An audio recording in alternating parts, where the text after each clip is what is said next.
In today's video, I am going to teach you how to access Moviebox download folder on your phone. If you've downloaded movies in the Moviebox app and want to find where those files live on your device, I will walk you through the exact path so you can locate them quickly and safely. First, open your file manager. On most Android phones, this is the built-in app called Files or My Files. You can find it on your home screen or in the app drawer. If you are asked for storage permission the first time you open it, allow it so the app can show you your folders. Once you are in, go to Internal Storage.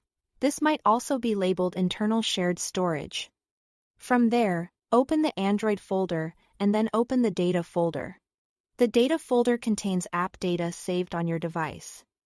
It can have a lot of entries, so take your time and scroll.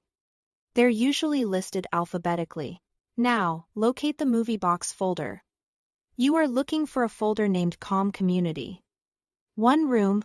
App folders often use package-style names like this.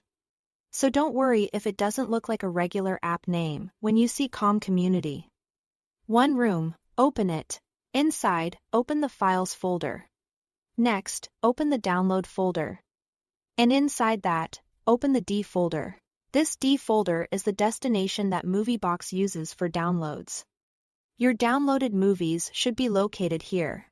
Depending on your settings, you might see large video files with extensions like MP4 or MKV, or files with names that don't look familiar.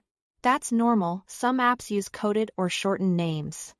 If nothing appears right away, confirm you are still viewing internal storage rather than an SD card. And give the folder a moment to load, as big libraries can take a few seconds. While you are browsing, avoid renaming, moving, or deleting files in this location unless you are sure, because changing the structure can make the app lose track of your downloads. If you just need to confirm a file, you can usually view its size and details from the File Manager.